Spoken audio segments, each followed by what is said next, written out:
Concept of the artery really emerged about 10 years ago. It really was a result of several goals that the city had. One important goal was to try to make a better visual connection to Main Street from Excelsior Boulevard. We were really lacking that kind of gateway feature, and that had long been a desire of the city.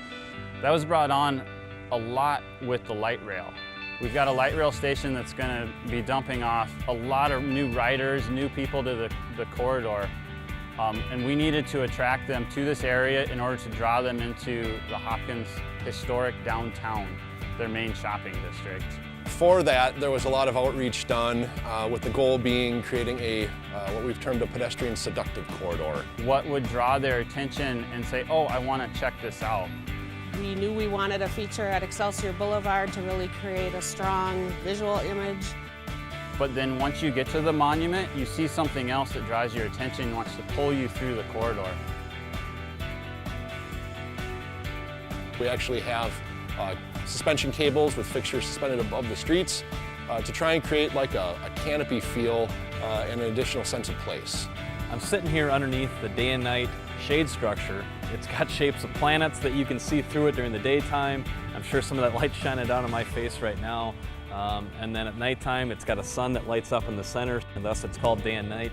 One other thing too is we took the street down to a one-way through here to reclaim the area for the additional pedestrian facilities.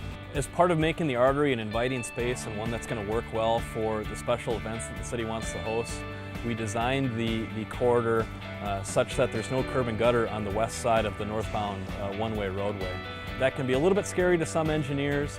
We mitigated the lack of a vertical barrier, if you will, by the use of various buffers along the corridors. You'll see planters, you'll see 5-foot grass boulevards, you'll see planting beds up and down the corridor to create some of that buffer space. Other prominent features would include a dragonfly wing structure that's multi-purpose. While it's up, it is indeed a very attractive piece of art, but we actually have the ability to bring it down.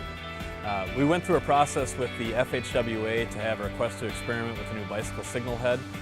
It has a leading phase whereby bicyclists get a little bit of a head start crossing the intersection, and then it goes to a flashing yellow bicycle indication such that bicycles approaching the intersection once the traffic sign goes green know that they might be intersecting with cars and should be a little bit more alert as they cross.